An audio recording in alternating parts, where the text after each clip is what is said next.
Il y a encore l'esprit de Jézabel. Ça, l'église de Thyatire, Apocalypse chapitre 2, verset 20. C'est-à-dire une femme qui influence. Amen. Voilà, une femme qui influence. C'est-à-dire que vous connaissez l'histoire de Jézabel à la période d'Akab. C'est-à-dire qu'on dit que ça va encore venir. Ça va encore. Donc, nous verrons des églises qui seront influencées par des femmes. Oui, c'est-à-dire que. Cet esprit-là dominateur. Et cet esprit est entré même dans le monde. Et aujourd'hui, la parité. Ça ne fait pas aujourd'hui. Ça ne fait pas aujourd'hui. Le serviteur qui est là, c'est la femme qui domine. Or, la vision a été donnée à toi. À l'homme.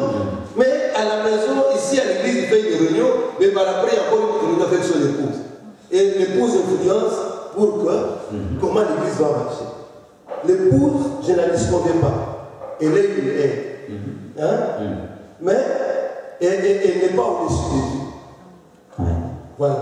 Parce que toi, tu dois écouter Dieu qui t'a envoyé. C'est lui qui doit t'instruire. Et même s'il y a des conseillers tout au milieu, autour de toi, mais il faut comprendre. Qu'est-ce que Dieu dit en dernier. C'est pourquoi on dit un visionnaire doit toujours voir loin. C'est ça. Donc, moi je pense que c'est comme dans les proverbes, on dit qu'il y aura cette femme qui saisirait un homme, qui diront que portons seulement ton nom, mais nous allons nous débrouiller nous-mêmes. Non. Moi je pense que ça, ce sont ces esprits-là qui vont régner. Et si nous pouvons aussi, c'est parce qu'on dirait que vous avez quelque chose à dire. On va avancer. Bon, on avance. Parce qu'on doit terminer ce premier d'apostasie-là. Et la Bible dit, ils feront beaucoup de miracles. Et je vais dire au peuple de Dieu que le miracle n'est pas le signe par excellence pour comprendre de vrais serviteurs. Non. Ce n'est pas... Parce que nous avons déjà cru. Le Seigneur a mis tout à notre disposition. C'est pourquoi il dit recherchez d'abord le royaume de Dieu et tout vous sera donné par-dessus. Parce qu'aujourd'hui, regardez les magiciens. Ils font toutes sortes de miracles. Mais or, un serviteur de Dieu est connu par la dispensation de la parole. C'est ça. C'est-à-dire que c'est la parole, c'est la parole.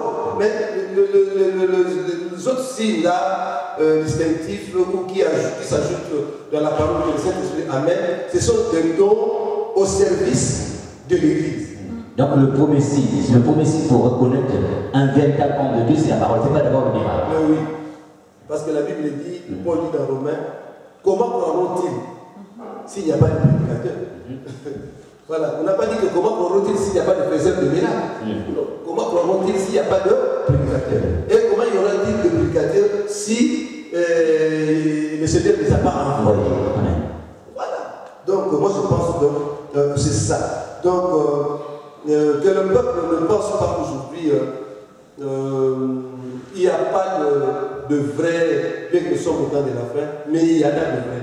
Parce que le vrai et l'ivraie plutôt et le bleu doivent aller ensemble. Mais à un moment donné, ayez l'esprit de la libération pour comprendre. Pour terminer cet espace, vous savez aujourd'hui, lisez quand même les banderoles, que s'il y a un travail, lisez les affiches, lisez les banderoles, frère Pachar, vous verrez. C'est-à-dire qu'il y a un grand nom, venez à une grande journée de miracles, tout ne sort pas. L'homme de Dieu, le pasteur, peut-être le révérend pasteur, tout ça, Jean, nous avons un grand caractère. Mais regardez après, et pour Jésus, peut-être il y aura où on écrit seulement un tout petit pas Jésus-Christ, elle est maigre. C'est fini. Mais pourquoi Jésus-Christ a un petit caractère comme ça et toi? Et regardez dans les campagnes de conversion, dans les journées de prière. On commence maintenant, c'est pas. Le miracle c'est bien, ça doit se faire. Mais il ne faut pas que les gens commencent à s'élever comme la Bible le dit, prendre la place de Dieu. C'est-à-dire que même si quelqu'un qui ne voyait pas, il voit, mais c'est pour la gloire de Dieu. Regardez Paul et Silas quand ils sont entrés dans les champs d'évangélisation. On appelle l'un Mercure, l'autre Jupiter, à cause de miracles. Mais quand on leur a dit ça, que vous êtes de Dieu en forme humaine qui sont venus sur la terre, quelle était la réaction des apôtres? Ils ont déchiré. Mais si c'était aujourd'hui, moi je dirais que vous allez voir, moi nous aurons les 30 tonnes, je vais même commencer à aller, on va mettre ça partout, parce qu'on comprendrait que si c'était moi. Non. Non. Regardez bien les gens à la porte de la veine. Hein? Quand ils ont vu le boiteux, quand le boiteux a marché, regardez-nous des yeux, fixez-nous, et le boiteux a marché. Mais quand les gens commençaient à les regarder comme ça, qu'est-ce que Pierre a dit? Mais pourquoi vous le regardez comme ça? Si nous avons fait ça par nos propres efforts. On dirait que nous avons fait ça par nos propres efforts. Non, c'est Jésus-Christ que vous avez crucifié. Amen. On est là. L'Église doit élever Jésus. Nous, les êtres devons élever Jésus. Et que nous devons nous effacer. Jésus a fait un miracle à Bethesda. Et après, il s'efface le jour du sabbat. On ne sait même pas qui a fait. Et l'homme même qui a été guéri ne sait pas qui l'a guéri. Voilà la vraie position. Mais aujourd'hui, l'Église, voyez un peu. Moi, je pense que Dieu nous aide. Nous aide. Parce que le Saint-Esprit est encore là. Ça, c'est au niveau de l'apostasie. Et si je peux encore ajouter, parce que j'avais dit qu'il y a beaucoup de caractères. Il y a les caractères socio-économiques. Ça, c'est 2. C'est l'apostasie. 2. S'il y a quelque chose que j'avais oublié, ça va revenir après. Caractère socio-économique. 1 Timothée chapitre 3, versets 1 à 9 et puis 14.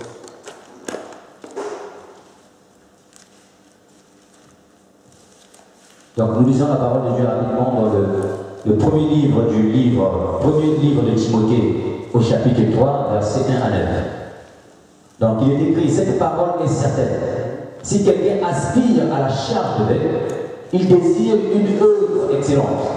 C'est quand il y a? C'est chapitre 3, à partir du verset 1. Non, attendez. Ce n'est pas vraiment. C'est deuxième Timothée. Donc nous avons le deuxième livre de Timothée au chapitre 3, à partir du verset 1. Sache que dans le dernier jour, il y aura des temps difficiles. Sache que dans les derniers jours, il y aura des temps difficiles. Car les hommes seront égoïstes, amis de l'argent, fanfarons, hautains. Ça, c'est maintenant sur le plan général. Les hommes seront égoïstes, fanfarons et hautains. Mais regardez aujourd'hui le niveau de l'avarice, le niveau de l'égoïsme, de l'inimitié qui existe aujourd'hui maintenant. Le manque de soutien. Allez même dans l'église, vous allez voir. Allez même dans le monde. Aujourd'hui, vous allez voir, par exemple, il y a même des églises qui ont prêché, il faut rejeter sa mère, je ne sais pas tout ça, sa famille, ça c'est la servitude. La Bible dit, c'est lui qui rejette son frère, ou sa famille est plus que meurtrier. Mais aujourd'hui, il y a des gens qui paient de là beaucoup d'argent, mais il y a rejeté sa famille. Regardez les enfants dans la vie. Allons-y, ne faut pas passer des temps. Rebelles à leurs parents, ingrats, irréligieux. Rebelles à leurs parents. Regardez aujourd'hui cette génération. Moi je pense qu'on ne peut pas dire que c'est une génération maudite pour les enfants, mais c'est une mauvaise génération. Parce qu'aujourd'hui il y a une dualité. Il y a un combat entre les parents et les enfants. Les enfants n'écoutent plus. Les enfants n'écoutent plus. Peu importe le parole des parents, mais c'est rien. C'est pourquoi aujourd'hui, il y a 30% des enfants qui sont dans la rue à cause de nous. Allons-y. Déloyeux, calomniateur, intempérant, cruel, ennemi des gens de bien. Voilà, ennemi des gens de bien. Allons-y. Traite, emporté, enflé d'orgueil, aimant le plaisir plus que Dieu. Plus que Dieu. Ayant l'apparence de la piété, mais régnant ceux qui ont fait la force. Voilà, ayant l'apparence de la piété, mais il réunit ceux qui ont fait la force. apparemment, ce sont des gens comme si c'était des saints. Saints entre guillemets. Voilà, apparemment. Mais or, à eux, ce n'est pas ce qui reflète de leur cœur, leurs âmes. C'est pourquoi aujourd'hui, nous voyons les guerres. Apparemment, un président qui est élu, mais il est en train de tuer son peuple. Tout ça, c'est quoi? Regarde un peu l'Afrique. Regarde un peu partout le monde entier. Regardez au Moyen-Orient. Que de tuer. Mais peu importe au prix de sang, tant mieux. Il suffit qu'il se maintienne seulement au pouvoir. Où est l'amour du prochain? Voilà. Pour être embauché, par exemple, aujourd'hui, il faut être peut-être présenté dans quelle loge? Quelle loge? Tu es dans quelle appartenance aujourd'hui? Là, il y a des témoignages, suivez un peu l'internet, vous allez voir. Il y a des filles aujourd'hui, il y a un homme qu'on a donné à ce phénomène-là. C'est-à-dire qu'avant d'être embauché, on doit passer sous, c'est pas la mère, c'est pas le responsable, tout ça. C'est-à-dire que dans le cas contraire, nous. Donc tout ça. Donc l'immoralité a battu son plein. C'est-à-dire que dans l'immoralité, vous allez voir, aujourd'hui par exemple, nous sommes en train de passer au niveau par exemple, de la sexualité, du mariage gay. C'est-à-dire que, mais qu'est-ce que Dieu a dit? Au commencement, ce sera comment? Parce que Dieu a parlé, on a posé la question à Jésus concernant le mariage. Matthieu 19, on parlait de ça, 1 jusqu'à 11. C'est-à-dire que, est-ce qu'un homme peut-il répudier sa femme? C'est-à-dire que Jésus n'a pas voulu répondre à oui ou non, il pouvait dire oui, mais il a commencé par un enseignement. Il a dit, au commencement, Dieu créa l'homme et la femme. Mais frère Richard, vous devez savoir, pour comprendre s'il y a une défection ou pas, il faut aller rentrer à l'origine. Il faut voir le commencement. C'est pas Dieu a ramené les Juifs à l'idée du commencement. Quelle était la pensée de Dieu au sujet du mariage? L'homme est, aujourd'hui on peut y avoir 2 hommes, 2 femmes. C'est illogique, c'est immoral, abominable. Voilà, vous voyez par exemple aujourd'hui, les avortements. C'est-à-dire que les gouvernements même, de la même manière qu'ils ont homologué le mariage, c'est de la même manière qu'on a aussi homologué les avortements. C'est-à-dire qu'on peut avorter un enfant qui, ou par accident, je ne sais pas quoi, bon, il peut avorter. Mais où or, tout ça, c'est interdit dans la parole de Dieu. Mais or, le monde leur donne l'occasion de le faire. Voilà. Mais où allons-nous? Et il y a aussi autre chose, c'est sur quoi là? J'avais un peu, je parlais sur l'immunité, la criminalité, l'égoïsme, c'est-à-dire que le manque d'amour, tout ça. Moi je pense que c'est vraiment beaucoup. Il y a beaucoup de choses là. On en parlera après, par exemple, sur la création même la crise mondiale. Mais la crise mondiale, quand on parle de la crise mondiale, mais c'est voulu. Pourquoi? Parce que je vous ai dit qu'il y a déjà des éléments précurseurs pour préparer le dévastateur qui va venir. C'est-à-dire qu'on est en train déjà de fomenter des choses, de balayer le chemin. Parce que la Bible nous dit, on dira paix s'il était sur la terre. Après le départ. C'est-à-dire que le monde sera dans la paix, dans la quiétude. Or la Bible dit, c'est seulement une ruine surviendra. C'est à ce moment-là. Mais ici, aujourd'hui, par exemple, pas de la crise. Mais demain, l'Antichrist, soit le dévastateur, il va remonter la porte. Et tout le monde sera dans la paix. On dira que voilà l'homme qu'on attendait. Parce que tout le monde n'a pas pu remonter la porte de la crise. Voilà. Mais il sera capable. Il le fera. Et il sera porté vraiment dans le cœur des gens à cause de tout ce qu'il a fait. On peut passer. On peut passer.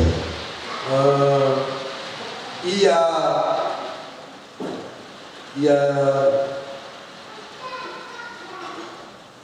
selon, il y a maintenant le développement de la science. Vous on peut parler sur le développement de la science. Selon la science, Daniel dit dans Daniel 12, 4. Donc, en gros, tout ça, ce sont des signes qui précèdent en fait l'enlèvement de l'Église. Oui, oui. Donc, on a parlé de l'apostasie, des problèmes socio-économiques et aussi de la science. Voilà. D'accord. De la science.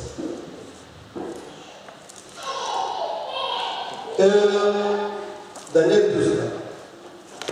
Donc, nous allons lire la parole de Dieu rapidement dans les livres de Daniel au chapitre 12, verset 4.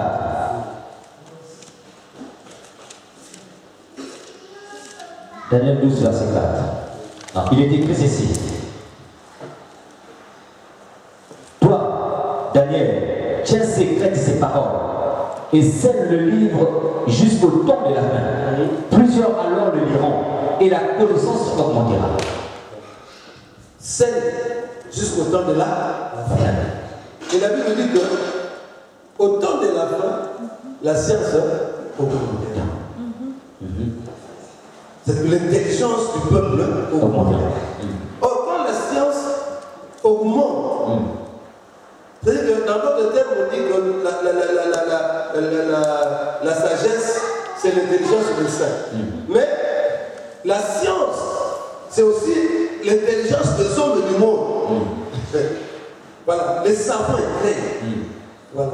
Mais aujourd'hui, comme la science a augmenté, ça signifie que nous allons vivre notre création qui n'était pas sur la terre. C'est-à-dire qui n'était pas au temps. Mais vers le temps de la fin, nous allons commencer à vivre à des grandes émotions. C'est-à-dire que nous allons commencer à vivre à une autre technologie. Et c'est ce que nous vivons aujourd'hui. Vous voyez par exemple, du point de vue arménien, il y a un avion qu'on ne pilote pas. Le drone là.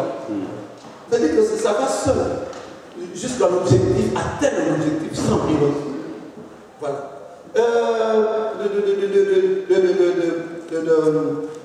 Des avions qui font Amérique, Europe, qui traversent le Pacifique. Il y a de grandes inventions, des satellites. C'est-à-dire qu'aujourd'hui, on peut te dire jusqu'à tel mois comment la météo sera. Ça, c'est la science. On va te dire vraiment aujourd'hui, c'est-à-dire qu'on fait des grandes lectures sur des grands événements, avant même. C'est-à-dire qu'ils sont capables de prédire même les choses. Ça, c'est selon la science. Le phénomène de clonage. Voilà. C'est-à-dire qu'un enfant, selon le Seigneur, un enfant doit naître d'une manière. Aujourd'hui, on est capable de faire naître un enfant de toutes les formes, donc sur beaucoup de formes. Ça, c'est la science. Et nous allons encore. C'est-à-dire qu'il y a un enfant qui naît sans père, sans mère. C'est-à-dire qu'il ne connaît ni sa mère, ni son père. Mais un enfant qui sort comme ça, je ne sais pas comment on va dire à cet enfant. Parce que l'enfant sera, je dois comprendre que voilà la mère de Flora, la mère de Blanchard, le papa de Bousseau. Mais l'enfant n'a pas de père. C'est-à-dire que c'est comme ça. On va dire que mais comment c'était passé? C'est difficile. Nous passons. Il y a dans l'accélération de la technologie, il y a un Américain qu'on appelle George Orwell a écrit le livre qui m'ont intéressé. Il a écrit le livre. Le premier, le livre s'appelle 1984. Et le deuxième livre s'appelle Le gouvernement du grand frère. Et dans les deux livres, il est question de quoi? Ça parle sur l'organisation d'un gouvernement qui va contrôler tous les aspects de la société au moyen de la technologie. C'est pas si vous comprenez. Un gouvernement qui va contrôler la société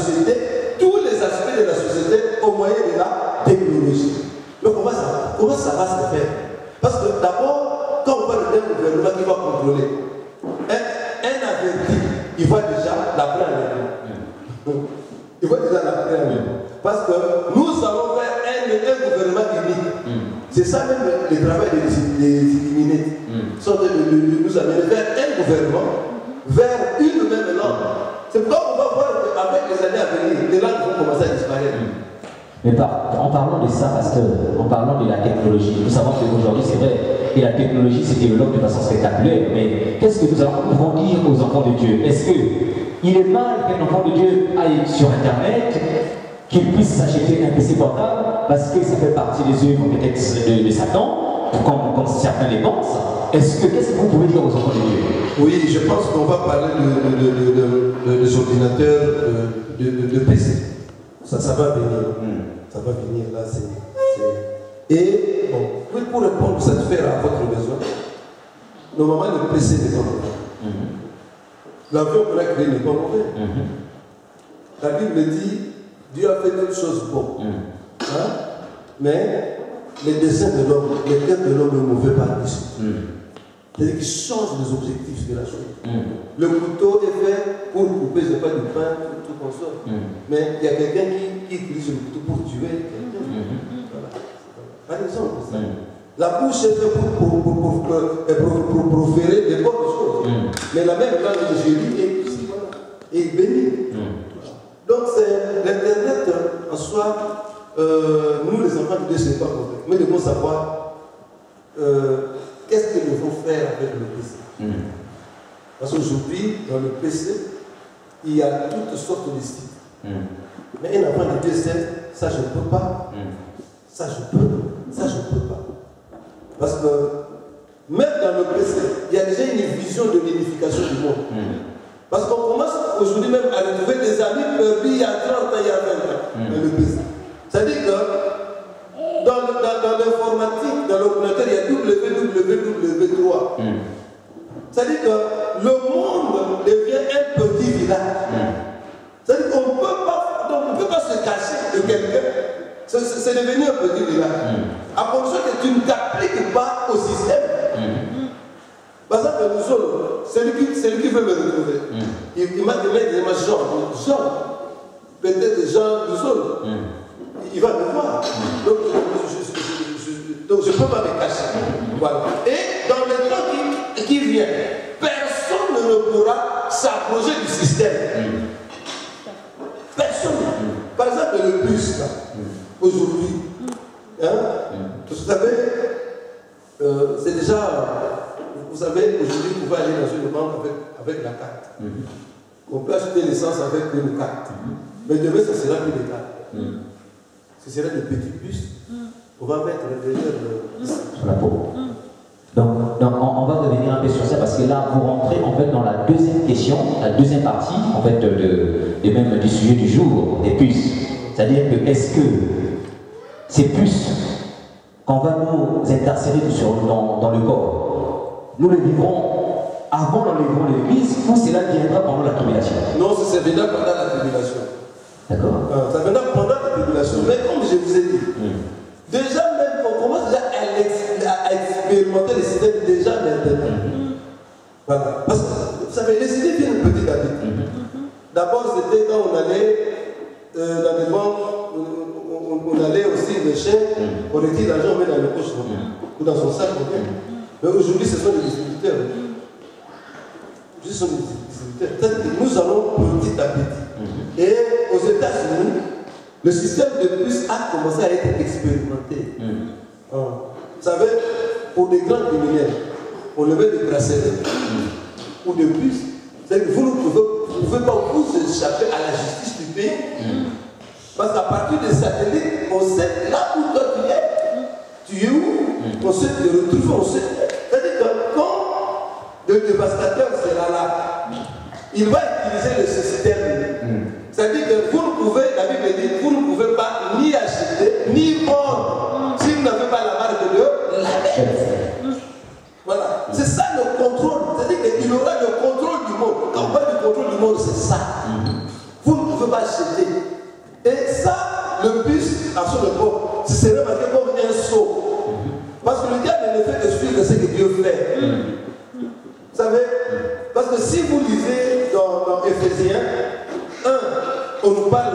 Saint-Esprit sort. Et alors, dans Apocalypse 13, on parle aussi de bête 666 comme un sceau.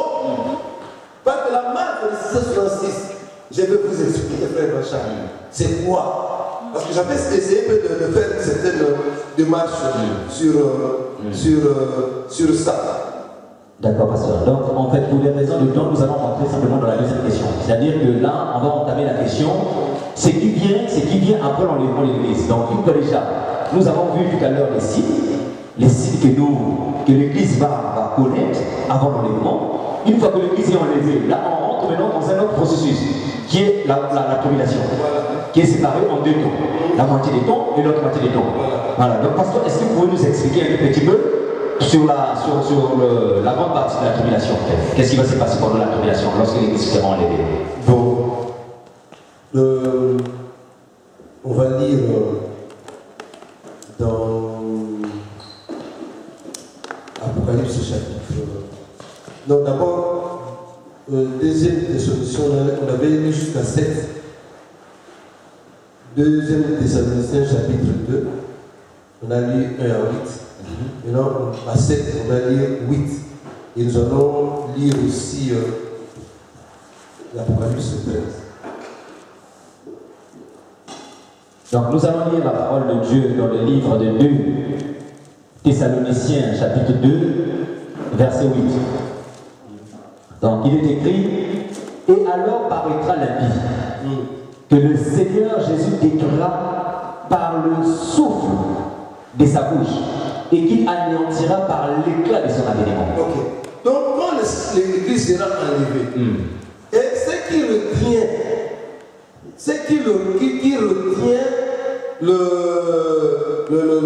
l'impie, alors quand l'Église sera enlevée, ce qui retient l'impie part, ça c'est le Saint-Esprit, paraîtra l'impie. C'est à ce moment-là qu'il va apparaître. C'est à ce moment-là qu'il va commencer à s'élever. Et dans Daniel, on dit quoi? On a lu dans Daniel 9. Il a dit, il fera une alliance avec le peuple. On a dit ça. Il fera une alliance avec le peuple. C'est-à-dire que quand lui va venir, il va faire une alliance avec Israël. C'est-à-dire que là on parle de quoi? Qui fera une alliance avec le peuple? C'est-à-dire que Dieu fera une alliance avec Israël. Voilà. D'accord. Donc disons. Donc on est dans la 70e semaine en fait. Voilà. Donc, là, nous entrons maintenant dans la dernière semaine. Parce que lors de l'enlèvement de l'Église, la 69e semaine se ferme. L'Église est partie. C'est-à-dire que la 69e semaine s'était fermée lors de l'élection du roi. Et lors de l'enlèvement de l'Église, l'année de la grâce se ferme. Maintenant, nous entrons à la dernière semaine, qui est la 70e semaine. Lisons dans Apocalypse chapitre 13. Nous lisons la parole de Dieu dans Apocalypse chapitre 13. À partir du verset 1. On va lire à partir du verset. Lisons d'abord. Donc, il est écrit dans le verset 1 d'Apocalypse chapitre 13. Puis j'ai vu monter de la mer une bête qui avait 10 cornes et 7 têtes. Et sur ses cornes, 10 diadèmes. Et sur ses têtes, des noms de blasphème. La bête que je vis était semblable à un léopard. Ses pieds étaient comme ceux d'un ours et sa gueule comme une gueule de lion. Le dragon lui donna sa puissance et son trône et une grande autorité. Et j'ai vu l'une de ses têtes est comme blessée à mort. Mais sa blessure mortelle fut guérie. Et toute la terre était dans l'admiration derrière la bête. Voilà. C'est-à-dire que quand on parle de l'ours, de lion, tout ça, ce sont les mêmes animaux que Daniel a vu. Voilà. C'est-à-dire qu'on dit, après l'enlèvement de l'Église, cet épée sortira. Et il sera dans l'admiration parmi le peuple. Et la Bible dit qu'il sera comme blessé. C'est-à-dire que cela est un peu blessé là. Mais la blessure vient d'où? La blessure vient du moment que le dernier royaume, aujourd'hui, si on regarde l'Empire romain, elle est blessée. Elle est blessée, pourquoi? Parce qu'elle n'est plus en vigueur. Elle n'est plus en vigueur. Même si, par exemple, la papauté, ça n'a plus de pouvoir, pas encore dans les temps. Voilà. C'est aujourd'hui, mais elle est là seulement comme blessée. Elle existe, mais elle est comme morte. Mais elle va ressusciter.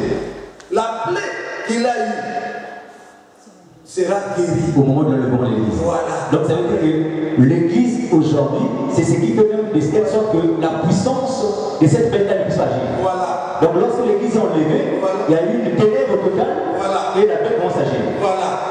Il commence à agir.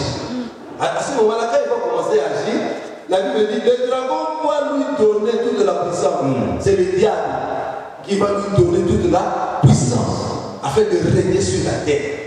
Et la Bible dit il va faire des prodiges mensongers, toutes sortes de miracles. Et la Bible dit c'est pourquoi si vous entendez que je suis là, n'allez pas. Ce sera en ce temps-là. N'allez pas. Il est ici, il est là-bas, n'allez pas. Mais comme Israël est dans la soif d'attendre le Messie, comme il fera alliance avec lui, lui et croiront que c'est lui le Messie. Ils vont faire cette alliance avec le Messie. Mais pendant qu'il fera l'alliance, la Bible dit il y aura la paix sur la terre. Il va tout donner. Et le problème va surgir comment? Parce que Daniel l'a dit. Quand il va commencer à se proclamer lui-même Dieu. Ça c'est la bête. Voilà. Quand il va commencer à se proclamer lui-même Dieu, c'est à ce moment-là que le problème viendra. Vous savez parce que la Bible nous dit que Israël ne supportera pas que la bête soit appelée Dieu.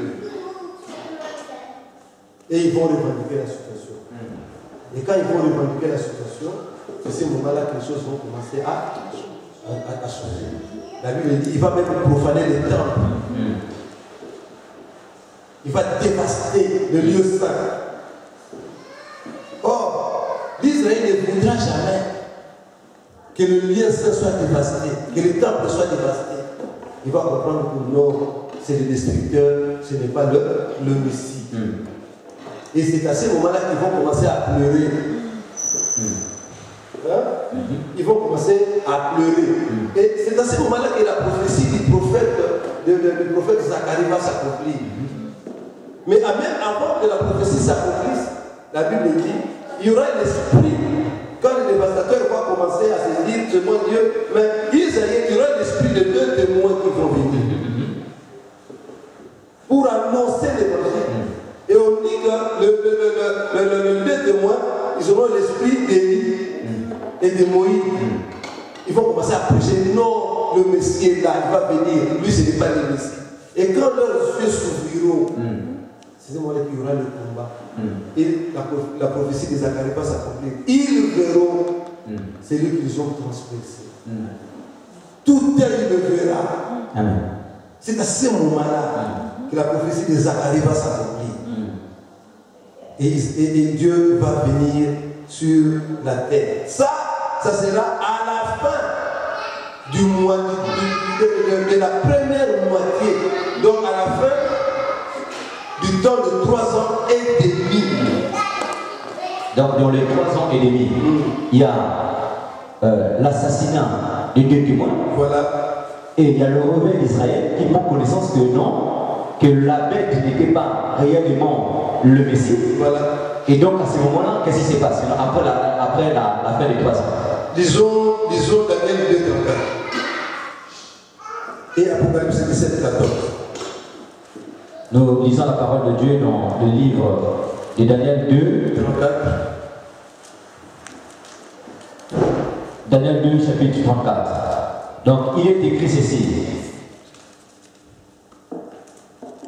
Tu regarderas lorsqu'une pierre se détacha sans le secours d'aucune main, frappa l'épée de fer et d'argile de la statue et les mit en pièces. Voilà. Ça dit qu'il le mit en pièces. Ça dit que c'est ce moment-là que la pierre va se détacher. Ça va venir du haut. Ça se détache de là, ça vient pour détruire l'impie qui avait le pied de fer et de l'argile. Voilà. Ça c'est prophétique. Nous n'allons pas en profondeur de la pensée, mais nous voulons seulement expliquer que le peuple comprenne. Apocalypse 17, 14.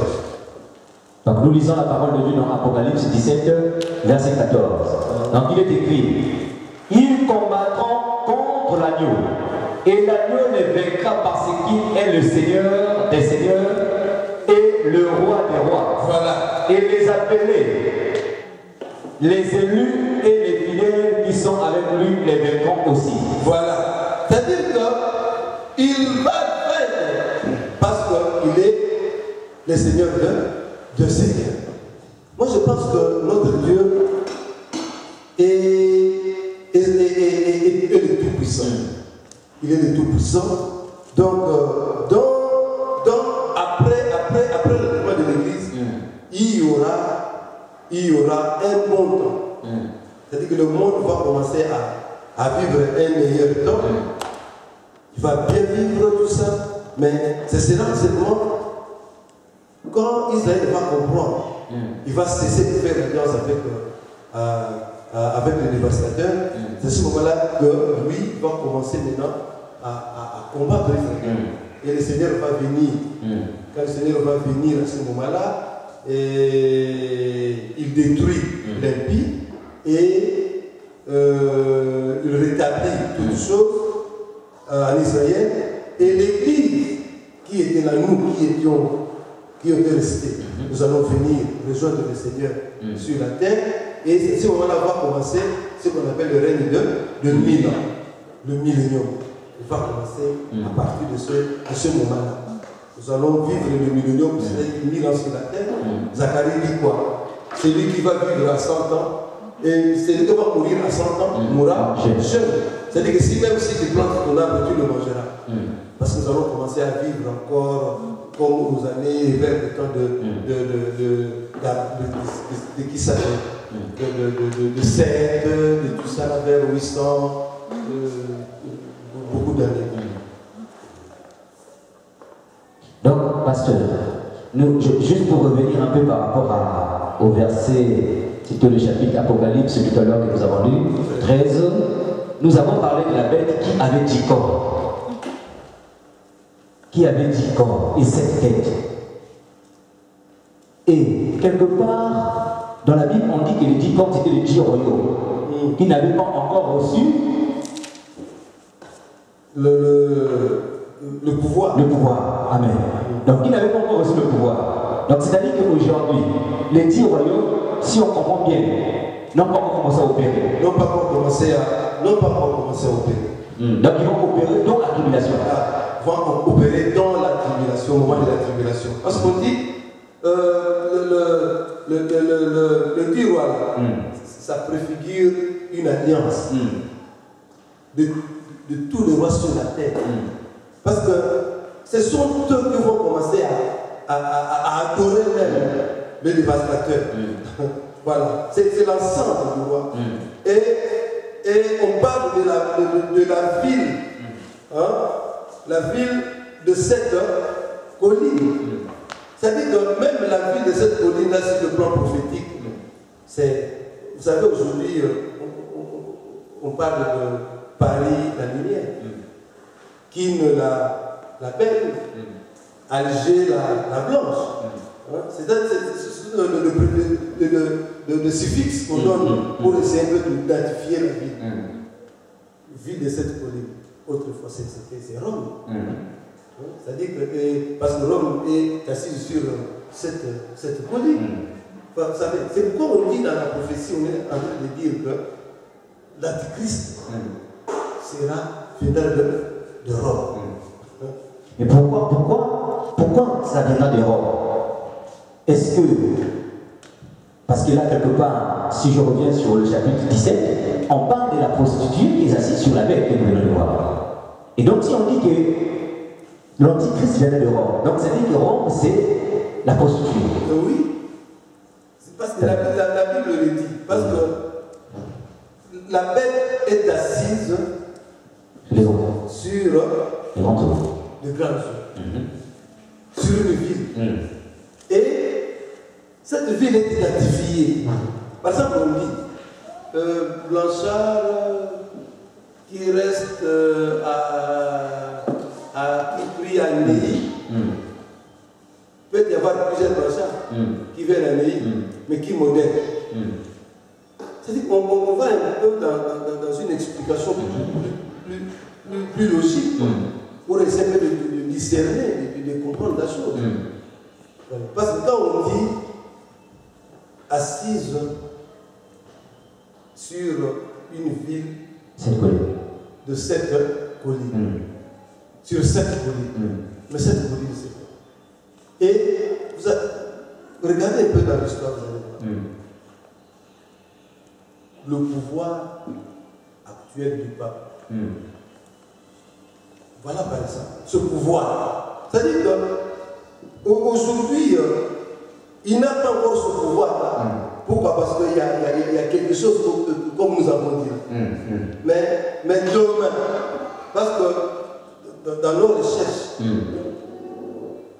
il y a un moment donné, même le pape, il va aller même à Jérusalem pour essayer de résoudre ce problème qui est là. Et quand il va décider sur la vie de Jérusalem, c'est à ce moment-là qu'on va commencer à se retrouver des édits. Parce que ce problème n'est pas résolu aujourd'hui. Mais eux, ils vont le résoudre demain. Et il aura tout ce pouvoir. C'est-à-dire qu'on va nous donner tout ce pouvoir-là. Et le pouvoir sera concentré par lui. Et quand ce pouvoir sera concentré par lui, il va commencer à décider sur tout le monde. Et aujourd'hui, vous voyez,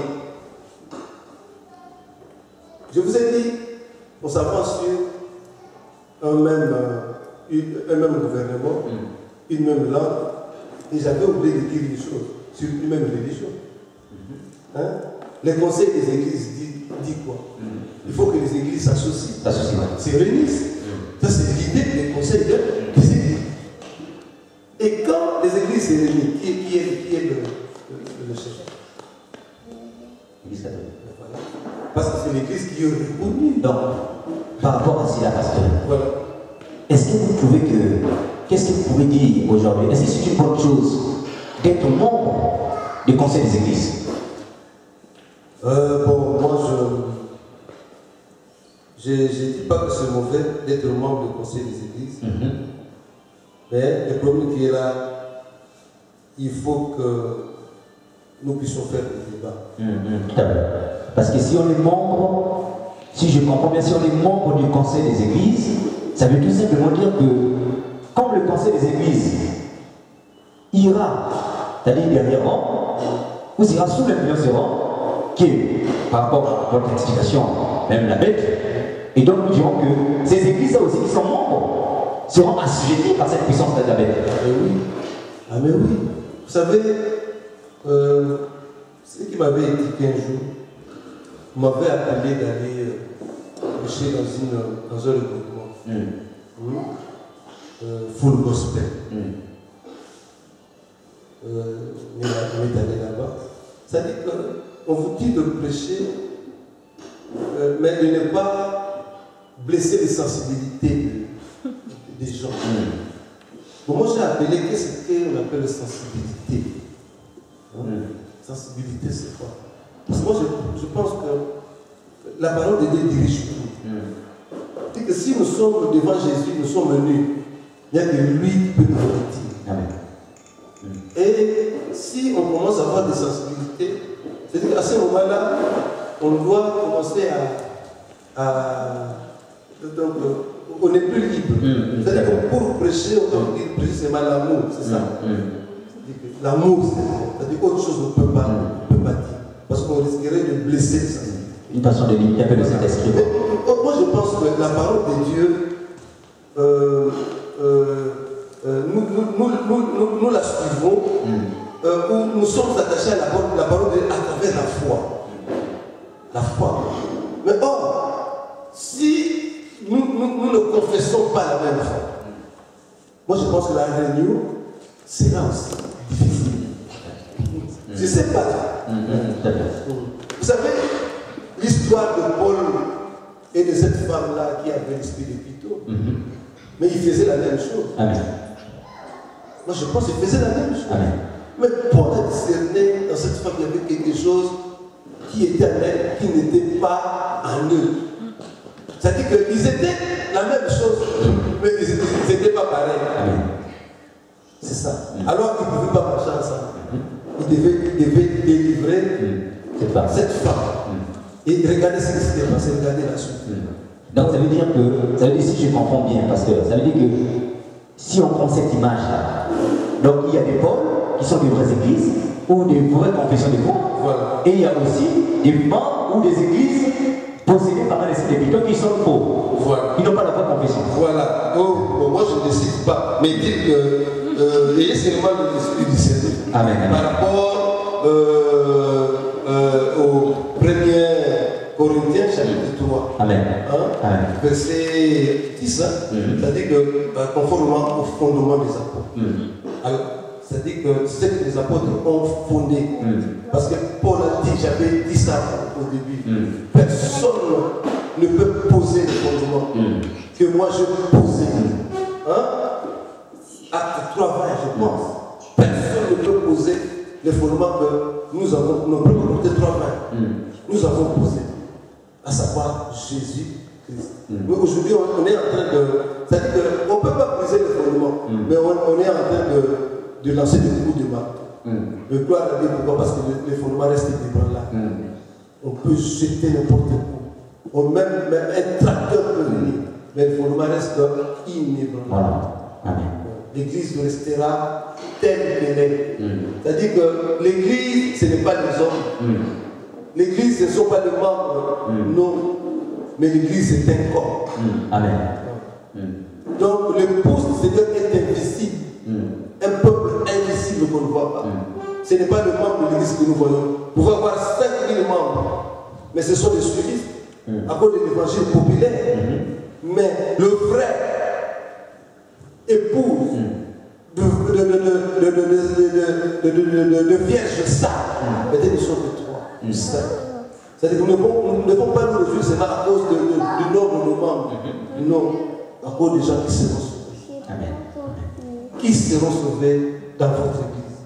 Nous ne pouvons pas les connaître. Mais pour les aider à aller avoir un grand nombre, prêchons la bonne nouvelle. Correctement, Esther. Amen. Parce que nous allons juste revenir sur le livre d'Apocalypse parce que nous allons vers la fin de notre émission. On va revenir un peu sur, vous avez parlé de Dragon qui est le diable, vous avez parlé des deux témoins qui sont les deux prophètes que Dieu va envoyer au peuple d'Israël pendant la première moitié de la dernière semaine des 70 semaines annuelles. Nous avons parlé aussi de la bête.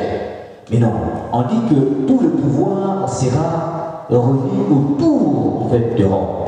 Mais non, aujourd'hui, les États-Unis ont de grande puissance. Prophétiquement parlant, pendant cette période de la dernière semaine, quelle est la place des États-Unis en fait? Est-ce que les États-Unis, qui est une nation qui a été fondée par les protestants, vont s'aligner aussi au catholicisme? Ou les États-Unis vont revenir au catholicisme? Qu'est-ce qui va se passer en fait? Est-ce qu'il y aura un conflit, une guerre entre ces deux communautés? Donc, frère Rochard, vous savez, qu'est-ce qui dirige le monde? Jésus était là, dans le monde, Satan vient. Il dit, fais-toi un pain. Et puis, il lui a dit, si tu montes là, tu descends, les anges vont te soutenir, tout ça. Et il a dit quoi? Je te donnerai dans le règne. C'est-à-dire que le diable règne sur la terre. Et la Bible est claire, nous avons lu. Ce n'est pas les États-Unis qui va donner le pouvoir. C'est Satan lui-même. Le monde est assujetti au pouvoir satanique. Vous savez, je ne peux pas dire, lisez dans l'internet, allez-y.